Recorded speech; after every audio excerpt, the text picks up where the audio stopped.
Look Back in Anger is a play by John Osborne.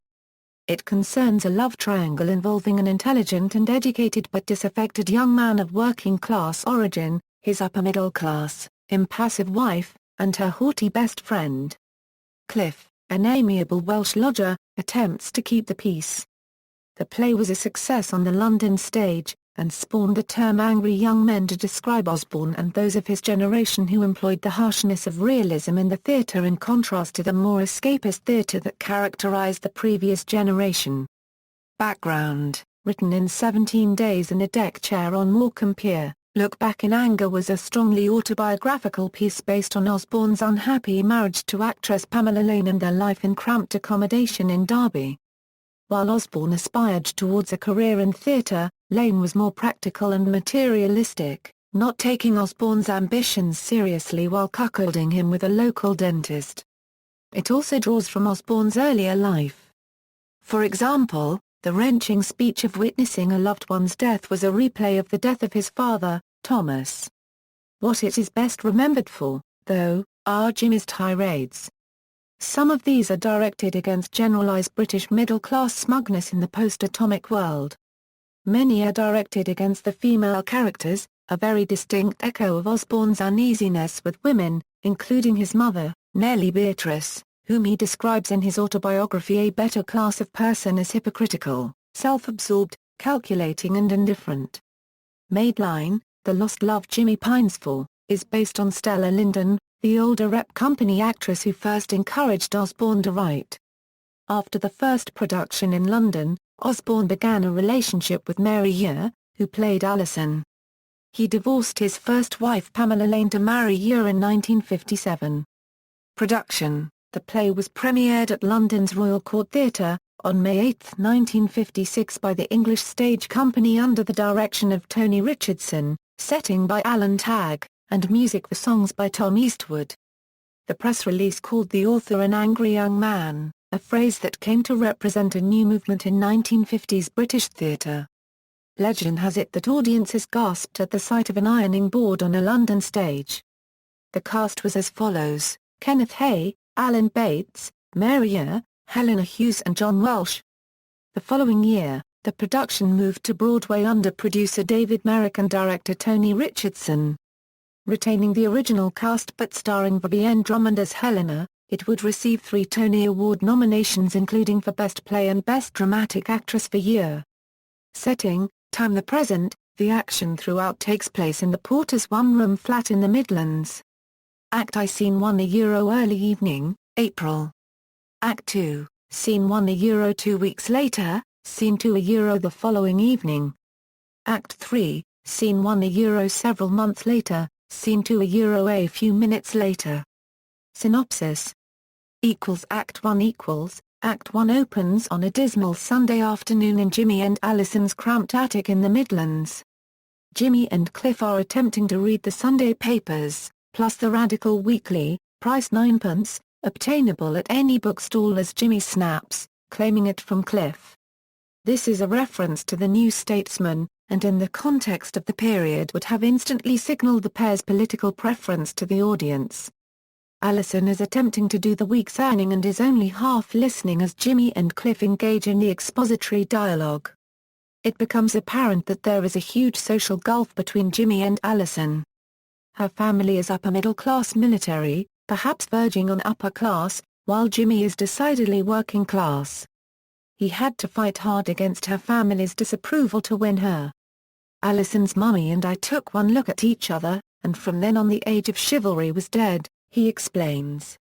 We also learned that the sole family income is derived from a sweet stall in the local market, an enterprise that is surely well beneath Jimmy's education, let alone Alison's station in life. As Act 1 progresses, Jimmy becomes more and more vituperative, transferring his contempt for Alison's family onto her personally, calling her pusillanimous, and generally belittling her to Cliff. It is possible to play this scene as though Jimmy thinks everything is just a joke, but most actors opt for playing it as though he really is excoriating her. The tirade ends with some physical horseplay, resulting in the ironing board overturning and Alison's arm getting a burn. Jimmy exits to play his trumpet off stage. Alison and Cliff play a tender scene, during which he confides that she's accidentally pregnant and can't quite bring herself to tell Jimmy. Cliff urges her to tell him. When Jimmy returns, Alison announces that her actress friend Helena Charles is coming to stay, and it is entirely obvious that Jimmy despises Helena even more than Alison. He flies into a total rage, and conflict is inevitable. Act 2 Act 2 opens on another Sunday afternoon, with Helena and Alison making lunch. In a two-handed scene, Alison gives a clue as to why she decided to take Jimmy on her own minor rebellion against her upbringing plus her admiration of Jimmy's campaigns against the dereliction of life in post-war England. She describes Jimmy to Helena as a knight in shining armor. Helena says, firmly, "You've got to fight him." Jimmy enters, and the tirade continues. If his Act 1 material could be played as a joke, there's no doubt about the intentional viciousness of his attacks on Helena. When the women put on hats and declare that they are going to church, Jimmy's sense of betrayal peaks. When he leaves to take an urgent phone call, Helena announces that she has forced the issue. She has sent a telegram to Alison's parents asking them to come and rescue her. Alison is stunned but agrees that she will go. After a scene break, we see Alison's father, Colonel Redfern, who has come to collect her to take her back to her family home. The playwright allows the Colonel to come across as quite a sympathetic character, albeit totally out of touch with the modern world. "You're hurt because everything's changed," Alison tells him, and Jim is hurt because everything's stayed the same. Helena arrives to say goodbye, intending to leave very soon herself. Alison is surprised that Helena is staying on for another day, but she leaves, giving Cliff a note for Jimmy. Cliff in turn hands it to Helena and leaves, saying, "I hope he rams it up your nostrils." Almost immediately, Jimmy bursts in. His contempt at finding a goodbye note makes him turn on Helena again, warning her to keep out of his way until she leaves. Helena tells him that Alison is expecting a baby, and Jimmy admits grudgingly that he's taken aback. However, his tirade continues. They first come to physical blows, and then as the Act 2 curtain falls, Jimmy and Helena are kissing passionately and falling on the bed. Act 3 Act 3 opens as a deliberate replay of Act 1, but this time with Helena at the ironing board wearing Jimmy's Act 1 red shirt. Months have passed. Jimmy is notably more pleasant to Helena than he was to Alison in Act 1. She actually laughs at his jokes, and the three of them get into a music hall comedy routine that obviously is not improvised. Cliff announces that he's decided to strike out on his own. As Jimmy leaves the room to get ready for a final night out for the three of them, he opens the door to find Alison, looking like death. Instead of caring for her, he snaps over his shoulder, "Friend of yours to see you," and abruptly leaves. After a scene break, Alison explains to Helena that she lost the baby. One of Jimmy's cruelest speeches in Act 1 expressed the wish that Alison would conceive a child and lose it. The two women reconcile, but Helena realizes that what she's done is immoral and she in turn decides to leave. She summons Jimmy to hear her decision and he lets her go with a sarcastic farewell. The play ends with a sentimental reconciliation between Jimmy and Alison. They revive an old game they used to play, pretending to be bears and squirrels, and seem to be in a state of truce. Critical reception. At the time of production, reviews of Look Back in Anger were deeply negative.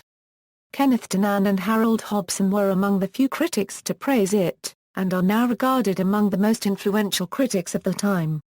For example, on BBC Radio's The Critics, Ivor Brown began his review by describing the play's setting, a one-room flat in the Midlands, was unspeakably dirty and squalid, such that it was difficult for him to believe that a colonel's daughter, brought up with some standards, would have lived in it. He expressed anger at having watched something that wasted his time. The Daily Mail's Cecil Wilson wrote that the beauty of Mary Ure was frittered away on a pathetic wife, who, judging by the time she spends ironing, seems to have taken on the nation's laundry. Indeed, Alison, Ure's character, irons during Act 1, makes lunch in Act 2, and leaves the ironing to her rival in Act 3. On the other hand, Kenneth Danan wrote that he could not love anyone who did not wish to see Look Back in Anger, describing the play as a minor miracle containing all the qualities one had despaired of ever seeing on the stage. The drift towards anarchy, the instinctive leftishness, the automatic rejection of official attitudes, the surrealist sense of humor, the casual promiscuity, the sense of lacking a crusade worth fighting for and, underlying all these, the determination that no one who dies shall go unmourned. Harold Hobson was also quick to recognize the importance of the play as a landmark of British theatre. He praised Osborne for the play, despite the fact that the blinkers still obscure his vision. Alan Sillitoe, author of Saturday Night and Sunday Morning and The Loneliness of the Long-Distance Runner, wrote that Osborne didn't contribute to British theatre, he set off a landmine and blew most of it up. Sequel. In 1989 Osborne wrote a sequel to the play entitled Da Copyright Ja Vu, which was first produced in 1992. Da Copyright Ja Vu depicted Jimmy Porter, now known as JP, in middle age, living with his daughter Alison. He rants about the state of the country to his old friend Cliff, while his Alison irons, just as her mother had done in Look Back. The play was not a commercial success, closing after 7 weeks. It was Osborne's last play. Film adaptations. A British film adaptation starring Richard Burton, Claire Bloom, and Mary Ure and directed by Tony Richardson was made in 1958, and released in 1959. The screenplay was written by the play's author, John Osborne, with Nigel Neal. Interior set design was by Loudon Saintville. The film was nominated in 4 categories in the 1959 BAFTA Awards, including a Best Actor nomination for Richard Burton, but it did not win any of them. In the United States, the film failed at the box office. A version released in 1980 was directed by Lindsay Anderson and David Hugh Jones. The 1989 version was a British videotape TV drama. In popular culture, Media an episode of the BBC radio comedy series Hancock's Half Hour paid tribute to Osborne's play in the East Cheam Drama Festival. The episode features the regular cast spoofing a number of theatrical genres, with Look Back in Anger recast as Look Back in Hunger, a new play by the hungry young man, Mr. John Osborne. Scriptwriters Alan Simpson and Ray Galton mimic several elements of Osborne's play, from Jimmy's railing against the iniquities of modern life to the values of middle-class bourgeois life.